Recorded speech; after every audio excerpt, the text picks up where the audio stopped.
Hi everyone. So for today's class, we're going to look at quadratic inequalities. Now, quadratic inequalities can be slightly tricky, but I'm sure if you watch this video multiple times, it will become more natural and you will definitely get a hang of it. All right, let's start off with something that is familiar with all of you, which is linear inequality. So we have two examples here. Let's try to work out the solutions. Now, on the left, if 2x plus 3 is more than 5, then we can therefore say that 2x is more than 2, which leads us to the answer that x is more than 1. Now, we're going to represent this on a number line where 1 is the point, and we're looking at the solution of answers more than 1, not inclusive of 1. All right, so that's something we have done definitely in grade 8 on linear inequality. All right, now this is very important to understand because for inequalities, we're not looking at a answer, but actually a range of answers. Now, if you look at example 2, we're going to try to solve this linear inequality as well. I'm going to move the 3 over to the right, and therefore I get minus x is more than minus 1. Now, I will then multiply both sides by negative 1 to remove the negative, but remember, every time you multiply by a negative value on both sides of the inequality, make sure you change your sign. So currently it's a more than sign, or we will change it to a less than sign.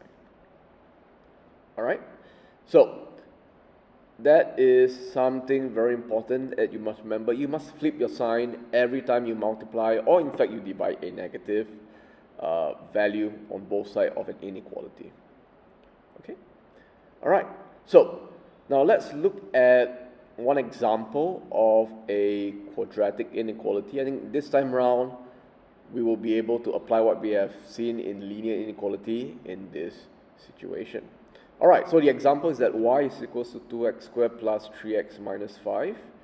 And what we want to do is, let's say, we want to find the solutions for 2x squared plus 3x minus 5 is less than 0. Now, how does it look like first? Now, we know this is a quadratic, so we can kind of know that it is a U-shaped parabola, since the coefficient for x squared is positive. And you will likely have roots if you want to find the sets of solutions. And the roots are essentially the x-intercepts, all right? But very often we call them roots in our conversation, yeah? Roots.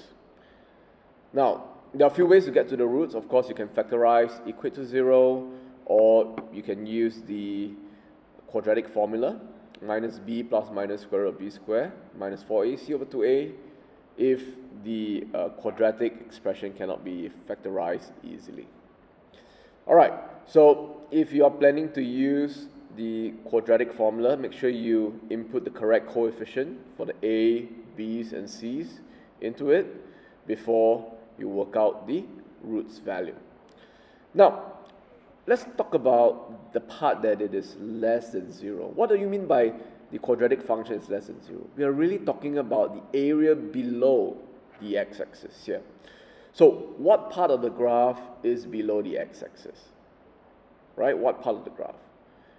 And you will see that it is really the solution that the graph has is between the two roots. Between the two roots. The small little U shape at the bottom. Right? So we are looking at the solutions below the x-axis if it's less than 0.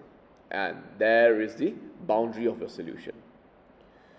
All right, so when we want to carry on working on this, we still need to find the roots. All right, so you can take some time to use your quadratic formula, or you can factorize it. Let's work out the roots. So based on my calculation, just a moment, let me work it out.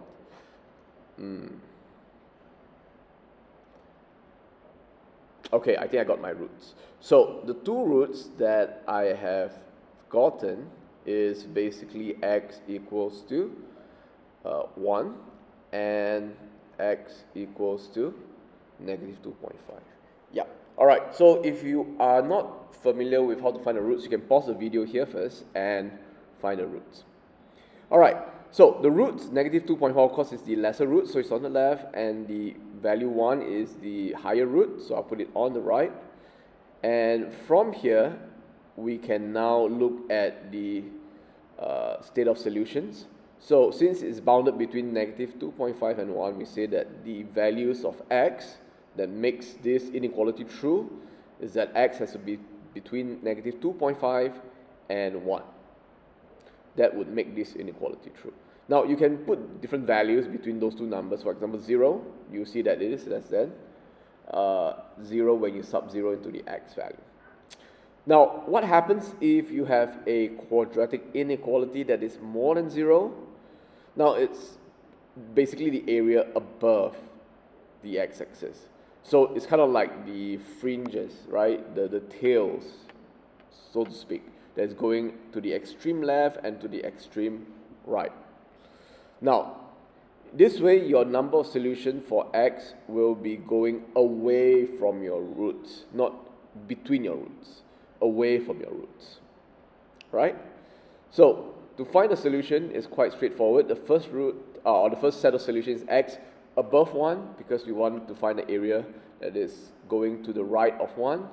And of course, x is also less than negative 2.5, because we're looking at the roots, negative 2.5, and everything below it or to the left of it. Alright, so this is how you state your solution set for quadratic inequality. Alright, so let's talk about in general what are the rules. Alright, so if you have a quadratic equation and your general formula quadratic equation is more than 0, assuming your a is positive, it means to say you are looking at a U-shaped parabola. So where will be your solution set? It will be on the left and on the right of your two roots. Alright? Now we call the lesser root alpha and we call the bigger root beta. So therefore, x has to be less than alpha, going to the left, and x has to be more than beta, going to the right. So kind of like the fringes. Now, if we look at the opposite example, if it's less than 0 and a is more than 0, which is a U-shaped parabola, then we are looking at the solution set in between the two roots. So therefore we say x is between alpha and beta. Alright, so let's look at another set. What happens if it's not a U-shaped parabola, it's an N-shaped parabola? Right, and in this case a is less than 0, so we know it's an N-shaped parabola, and we want it more than 0. So we're going to draw an N-shaped parabola, okay, and we look at everything above it. The graph is actually bounded between alpha and beta. So therefore we say the solution set for N-shaped parabola, where it's more than 0, is between alpha and beta. Now similarly, if it's going to be N-shaped parabola, and we want the solution set which is less than 0. So we are looking at everything below the x-axis, right? So it will be kind of like the answers at the fringes of the alpha and beta. Right, so this is where I shade it. So you can therefore say your solution set is x is less than alpha and x will be more than beta. Alright. So eventually those are the 4 possible scenarios that you'll see for quadratic inequality. So you must be able to tell the region and choose the correct region for your set of accurate solutions. Now, I come up with a smart way to remember the technique to solve any quadratic inequality, which is what we call the triple S strategy or S-cube strategy. So first you must always sketch your quadratic expression. You want to shade the correct region and then state your solution set. Now, if you do this well, you will always get to your correct region and you'll get the correct answer. Alright, so I'll leave this triple S strategy with all of you. Alright, so this is the overall class on quadratic inequality. I hope this has been very useful for you. Now, any questions, leave it in the comment and I'll see you in the next tutorial. Alright, and cheers. Have a good one.